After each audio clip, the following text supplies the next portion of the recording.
Whoa. Lovely shot.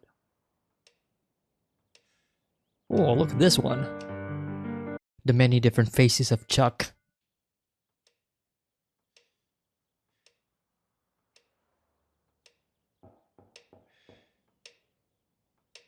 Someone's at the door, but what a way to start the episode, though. Definitely sets the tone just for a little bit.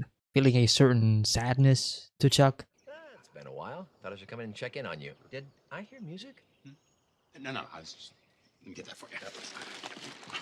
Huh, I wonder what's the deal with music then? If Howard gave that reaction.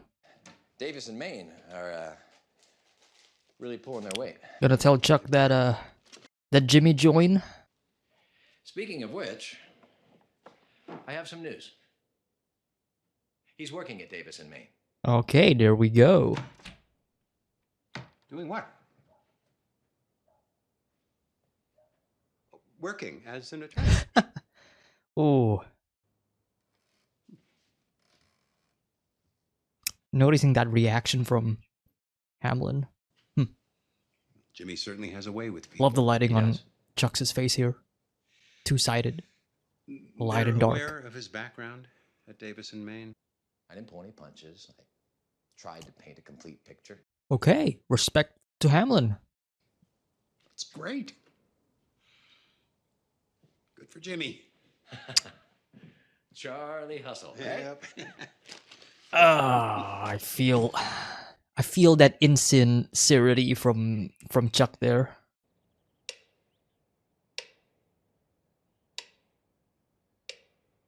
Oh man, what a shot! That opening kind of paints a certain heaviness for Chuck as a character. You know, like I don't know, but there's so much there that he doesn't want to say to other people, right? But you can sort of feel it.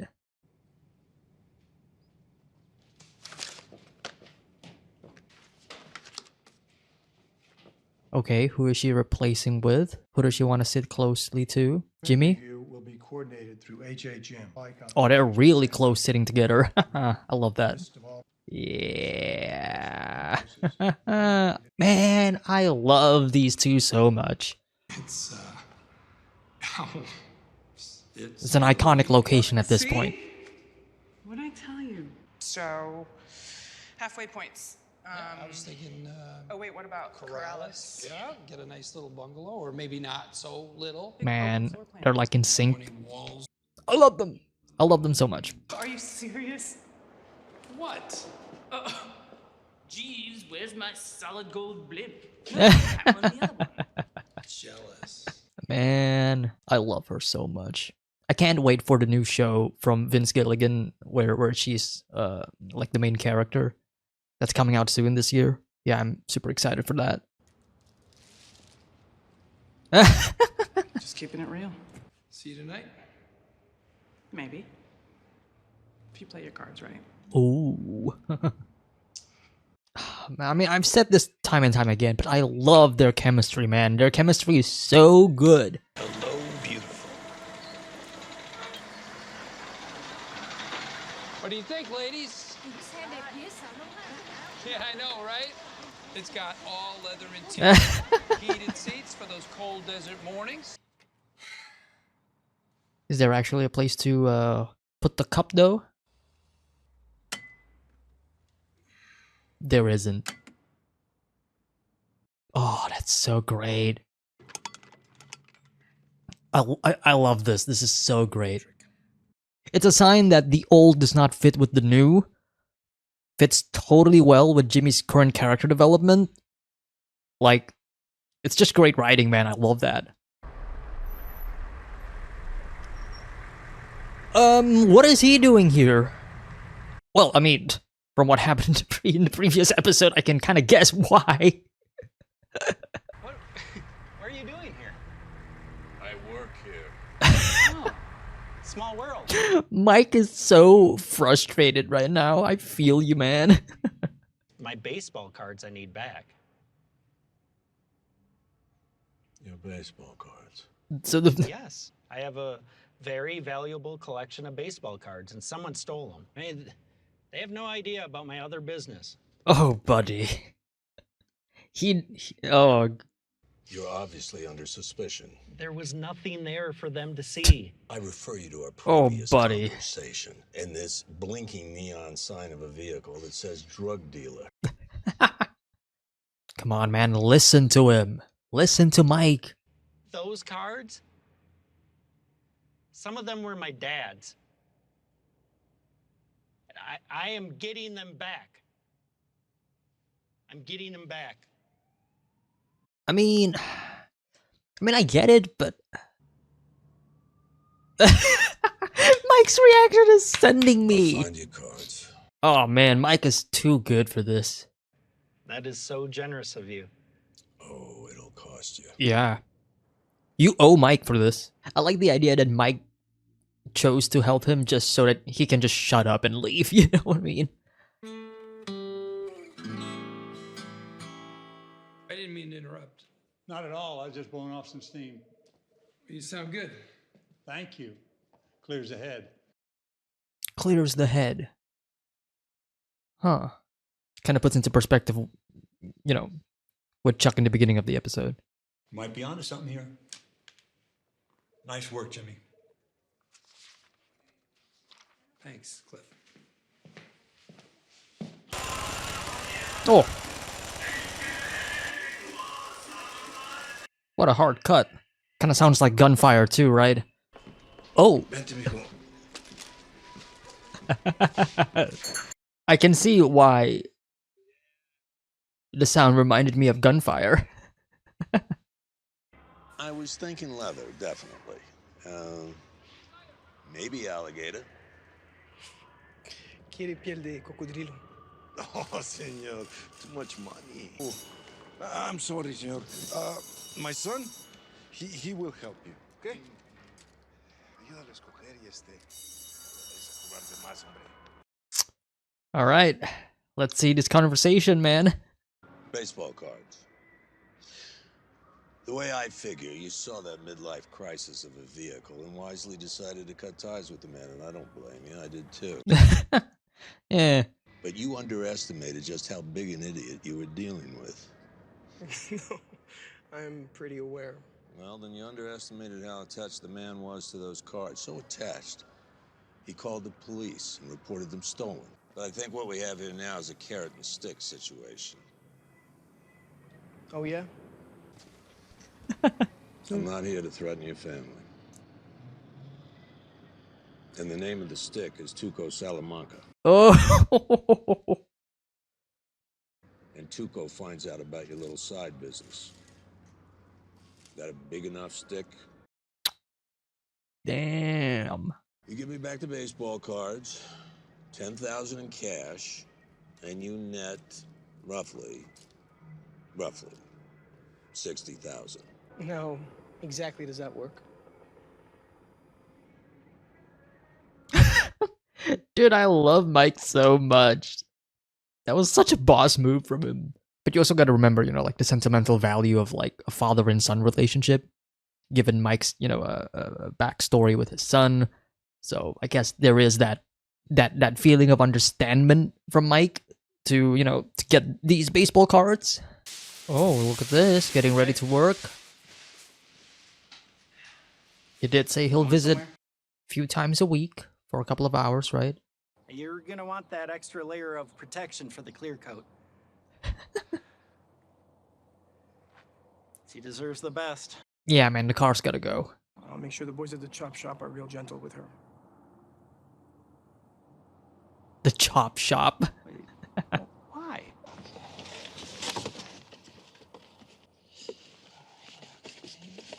That's a lot of baseball cards.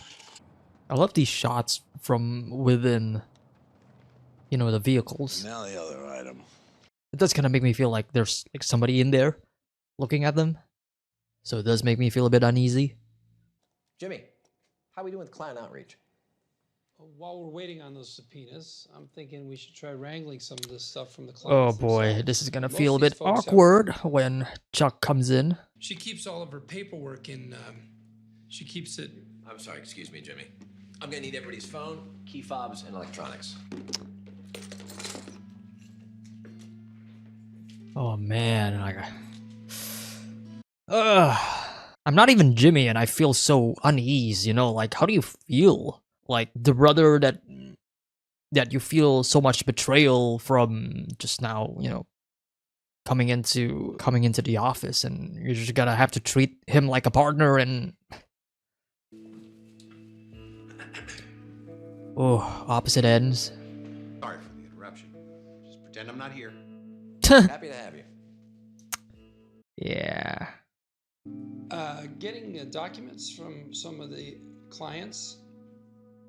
Oh, I love that. I love that. Great job, Kim. Support him. We definitely have some pack rats. God bless them. I was visiting Mrs. Gustorf. Kim, the MVP. Jimmy. Hello? Yeah, can't really ignore him. Why are you here? To bear witness. Ooh. Great answer. To bear witness. It's Ermintrout. You still morally flexible? If so, I might have a job for you. Ah, damn, man. It's also the timing as well. The timing in which Jimmy... I'll talk about it later. We just want to get the facts straight so we can help you get your property for you. Yeah, you know, it's fine. Yeah, there's no need to. No, it's just standard procedure. You know, officers don't always get all the information we need in their report. We just want to find the guys who took your baseball cards. Yeah, that's. Yeah.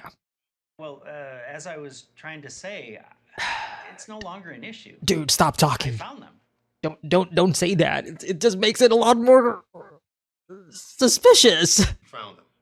Jimmy, you gotta step in, bro. They're around the house? No, I hired a private investigator. Jimmy, you gotta step in, bro. So where were they? You know, it's fine. It is. Ah! Get out of your hair. It's like I'm seeing him just digging his own grave. Oh, God. And robbers and gangs and stuff. Danny, why don't you get some air? You can have some coffee. I'll finish up with the detectives here. Thank you, Jimmy. Thank you. Oh, man. Let's get down to brass tacks here, guys.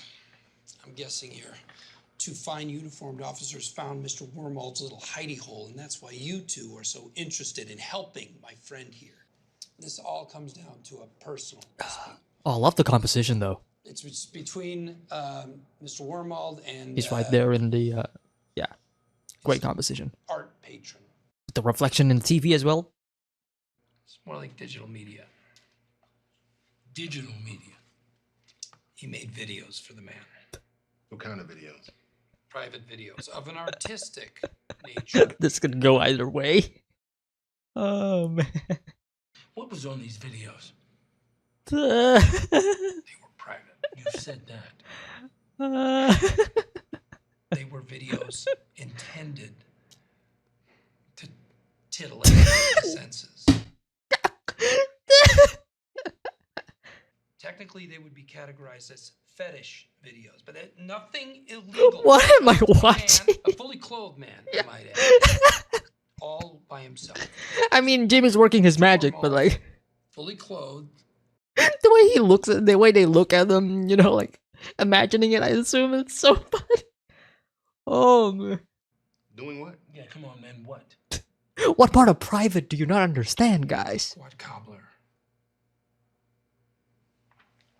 What's a squat cobbler? Squad cobbler. You know what squad cobbler is.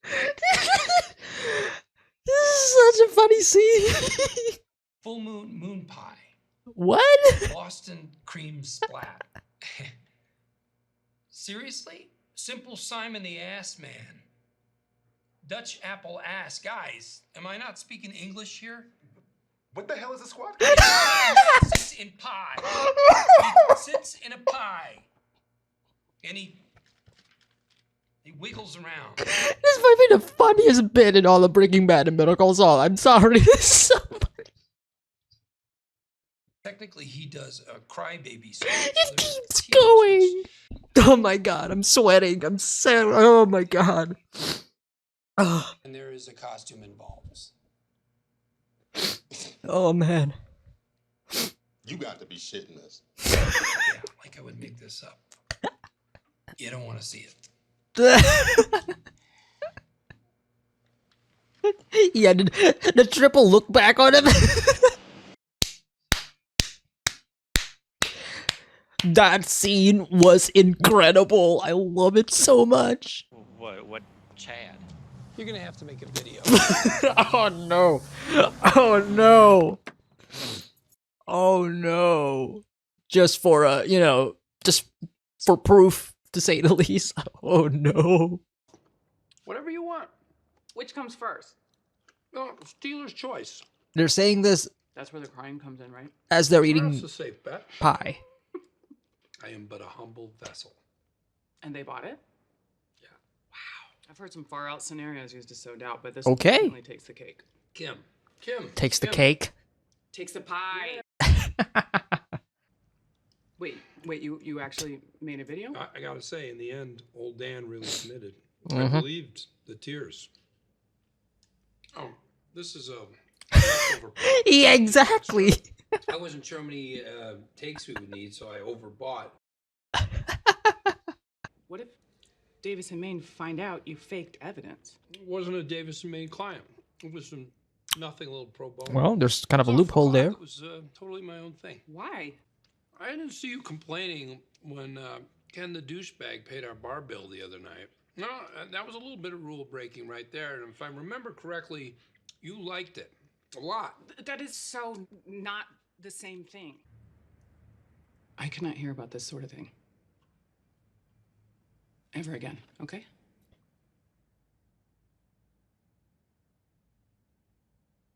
I mean it, Jimmy.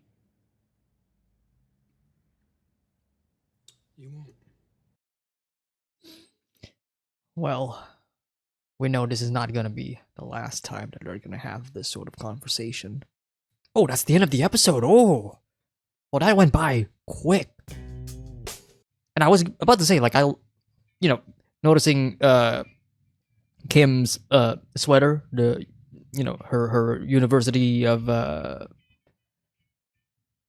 Oh no, that's not Kim. No, that's not Kim's sweater. That's actually Jimmy's. She's actually wearing Jimmy's because Jimmy was the one who went to the University of Samoa, right, to get his his degree in law or whatever. Nice detail. I love that. Okay, that was Better Call Saul season 2 episode 2. Really great episode. Really fantastic. That entire sequence of Jimmy trying to convince the two officers of that whole bit, incredible, phenomenal. That was probably one of the that's the funniest bit in all of Breaking Bad and Better Call Saul so far. That was hilarious to me. I was dying because it was so absurd, but they play it out so seriously, and the two officers are also like locked in on the story, and they keep asking for more and more information and questions, and it's the way they keep turning back on him and looking at, like, that was so incredibly funny. I love that scene so much. It's definitely one of the highlights of the episode for me. But beyond the hilarity of that scene, there's a couple of really interesting scenes throughout this episode as well. In the beginning of the episode, with Chuck playing the piano, I thought was very fascinating because later down the line, we saw one of the employees at Davis and Maine. I'm forgetting his name, but when he was playing the guitar, he mentions, "Oh yeah, I'm playing this to clear the mind," right? Which, looking back at like what Chuck was doing in the beginning of the episode, it's clear to me that there's a lot on his mind, right? He's stressed. Rightfully so, to say the least. Right? Like he basically disowned his brother in like the previous season. Said all of those mean things, and he probably feels sorry about it. He probably feels guilty. But there's also like a side of him that also doesn't feel guilty about it, and that's what makes Chuck such an interesting character to me. Because there's a part of him that absolutely loves his brother and wants the best for his brother, but there's another side of him that that dislikes his brother for what he is, right? Slippin' Jimmy, and those two sides of Chuck always kind of battling on on an emotional level for him. Hence why I mentioned like there was a fantastic shot where the lighting is only on one side of Chuck's face. So I kind of look at that as like symbolic of like there's two sides of Chuck. There's a light side and a dark side. But yeah, the overall scene of Chuck trying to play the piano, trying to ease his mind, and yet every time he is interrupted either because he couldn't find the rhythm or keep up with the tempo or whatever. It doesn't matter. What the point is, like, he could not play the music fluently because he keeps stopping himself halfway through, right? That shows that Chuck is still in a constant battle. Like, he has not found inner peace during that time. He's trying to find peace, right? That's kind of like the point of him trying to play the piano, right? Trying to let go of everything and whatever. But no, he's still keeping those feelings in. And I think what I love about Chuck so far, I mean, I could be wrong when it comes to reading Chuck as a character, but the show, or at least from the perspective of Jimmy, that inner conflict within Chuck isn't really shown. So from Jimmy's perspective, all he sees is just this Chuck who is cold towards him, right?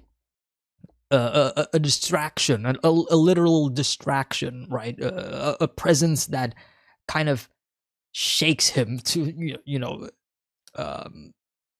but yeah, very, really, really lovely opening scene with Chuck. Really love Chuck as a character. I love him, again, as I mentioned. Love the development that we are getting with Chuck, and also like the little bits and details that we are kind of getting more and more of him. But also his comment as they finish kind of this discussion on HHM, right? Telling Jimmy when he asked, like, what are you doing here? To bear witness. And I thought, whoa, kind of a powerful statement there. To bear witness. Like, there's so many meanings behind that, right? To bear witness. To bear witness what exactly? To bear witness the rise of Jimmy, to bear witness the fall of Jimmy, to bear witness, the overall development of Jimmy, basically, right? And like, that's the thing, right? That's the thing that stood out for me, because that line is not positive or negative. It's neutral. To bear witness, because we don't know what it is exactly that he wants to witness at, because I don't think even Chuck himself knows. That's why he's just saying, yeah, I want to witness it. I don't know what's going to happen, right? It could be something incredible. It could be something great. I could be proven wrong, right? From Chuck's perspective, like, he could be proven wrong in his assessment of Jimmy being this incompetent lawyer, and then he's bearing witness, like, the rise of him or the fall of him. To bear witness, what I thought of before is true, and Jimmy absolutely is not fit for the job and whatever, right? A lot of things can happen. I love that line so much.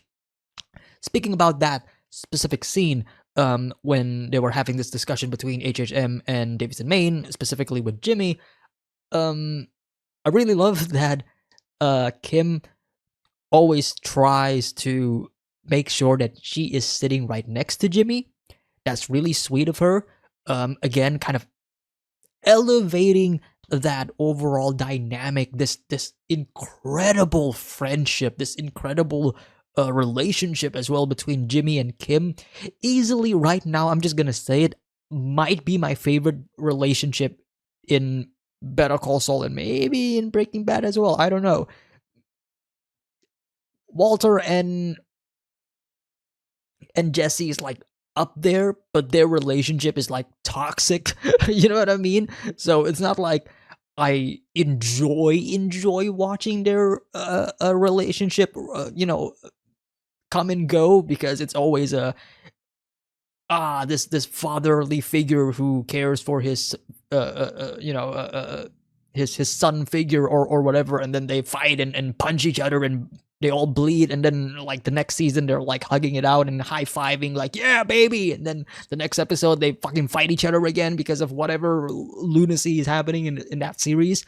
Whereas with Saul and Kim, it's like this really sweet almost positive relationship where they are helping each other. They have each other's back.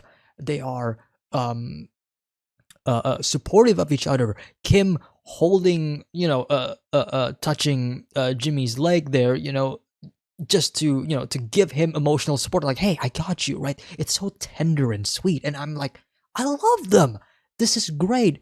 The last episode, season 2, episode 1, already showed me an incredible development from these two characters while they were just having fun, laughing, scamming quote-unquote bad people, if you get what I'm saying.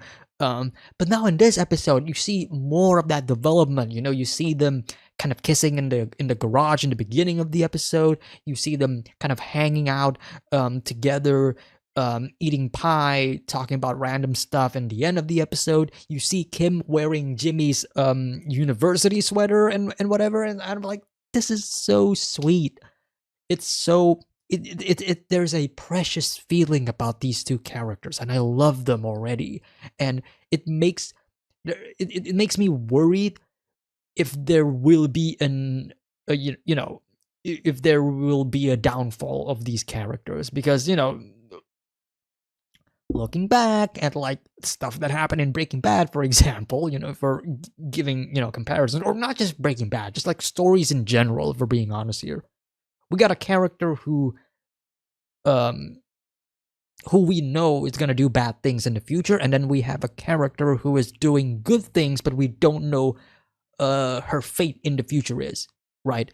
And I mentioned this before, but it can always go both ways, right? Either Kim is going to go full support and help Jimmy and be be his partner in crime, right? That could happen. That could work.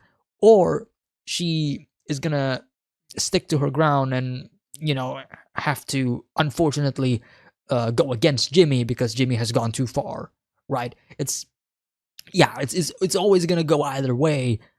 Right now she's still kind of in the crossroads, and that's why I love this current status of their relationship, because it's like Kim is always there, she's always supportive of Jimmy, which makes me believe that in the future she's probably gonna be with Jimmy more than, I guess, Hamlin, for example, or the company, right? Like I can totally see her kind of quitting her job or siding with Jimmy in various cases, because at the end of the day, I feel like her love for Jimmy triumphs over her I guess her loyalty to the law, if that makes sense, right? Of her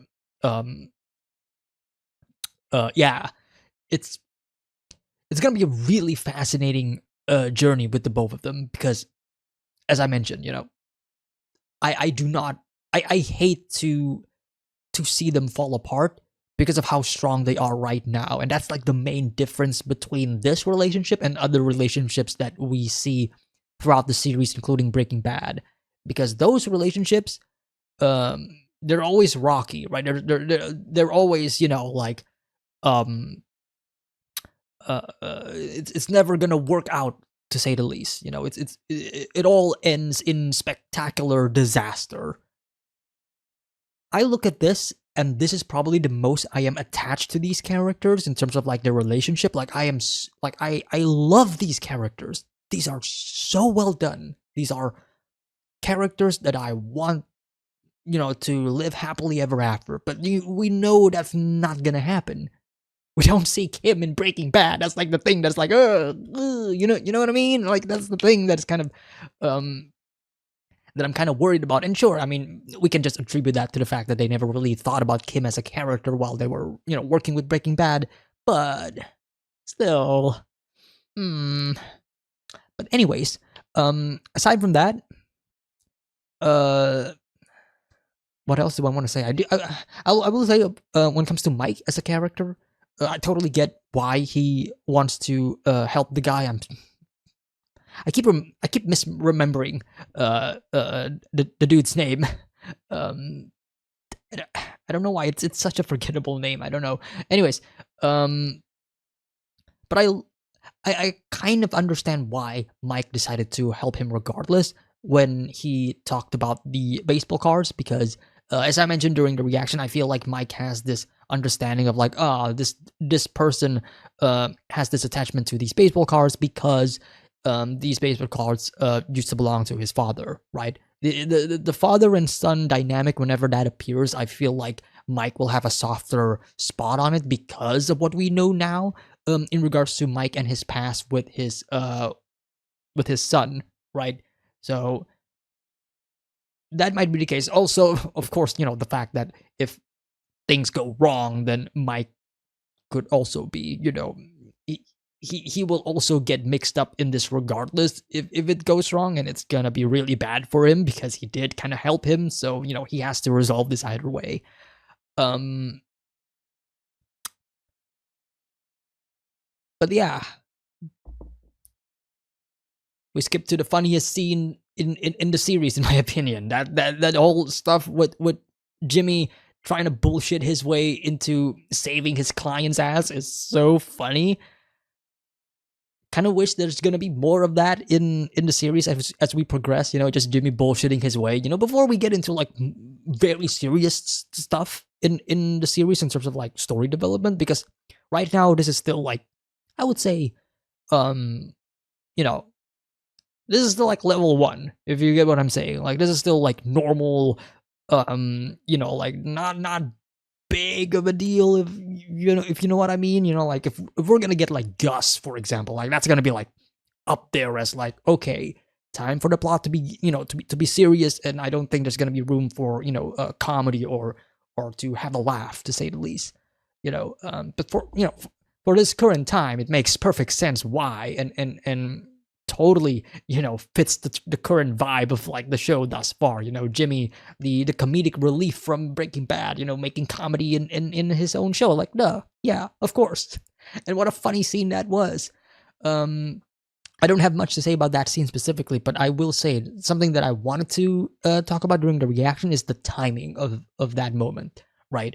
Because the timing is almost diabolical, because I feel like, okay, like, I feel like Jimmy accepted that that offer from Mike, even though he's probably gonna accept it regardless, but it is amplified because it happened directly after Jimmy meeting with Chuck. So it kind of feels like a fuck you to Chuck. Like, again, the inner conflicts within Jimmy as well, in regards to him trying to be like a lawyer that is actually trying to do good, and Slippin' Jimmy, who wants to do, Slippin' Jimmy stuff, and that's really where his passion lies, right? Saul Goodman is coming, you know what I mean? And it's just really, the timing is very much, it's